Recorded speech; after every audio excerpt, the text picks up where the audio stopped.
সেই নেতা বাচ্চু ভাই, সবাই বলো বাচ্চু ভাই, গফরগাঁয়ে বাচ্চু ভাই, পাগলাতে বাচ্চু ভাই, পৌরসভায় বাচ্চু ভাই, সবাই বলো বাচ্চু ভাই, একসাথে বাচ্চু ভাই, এক সুরে বাচ্চু ভাই, সামনে কারা বাচ্চু ভাই, পিছে কারা বাচ্চু ভাই, ডাইনে কারা বাচ্চু ভাই, আরো জোরে বাচ্চু ভাই।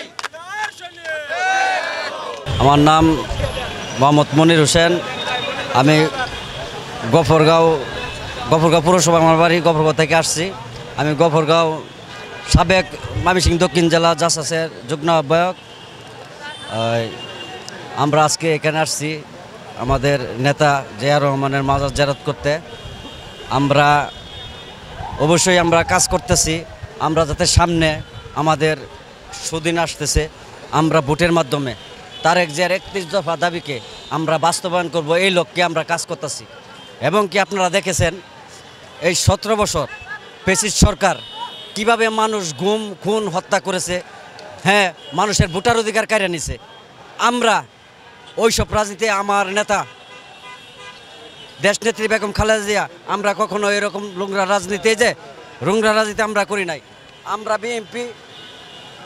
আমরা বিএনপি আমাদের দল, ঠিক আছে, আমাদের দল জনগণের বিশ্বাসী। আমরা জনগণের ভোটার অধিকার এই দীর্ঘ 17 বছরের ভিতরে আমরা আন্দোলন সংগ্রাম করে আমরা আজকে এই ফ্যাসিস্ট সরকারকে আমরা বিদায় দিয়েছি, ঠিক আছে। আমরা চাই সুন্দর এবং কি বাংলাদেশটা সুন্দরভাবে চলবে এবং কি ভোটের মাধ্যমে তারেক জিয়ার 31 দফা যে দাবিটা, ঠিক আছে, আমরা এই 31 দফার দাবিকে বাস্তবায়ন করব। ইনশাআল্লাহ বাংলাদেশটা অনেক সুন্দরভাবে চলবে। আপনারা অতীতে দেখেছেন এই ফ্যাসিস্ট সরকার গুম খুন হত্যা চাঁদাবাজি লুটেরা, ঠিক আছে, কি করছে এটা বাংলাদেশের মানুষে জানে। ওইসব নোংরা রাজনীতি ভাই বিএনপি করে নাই।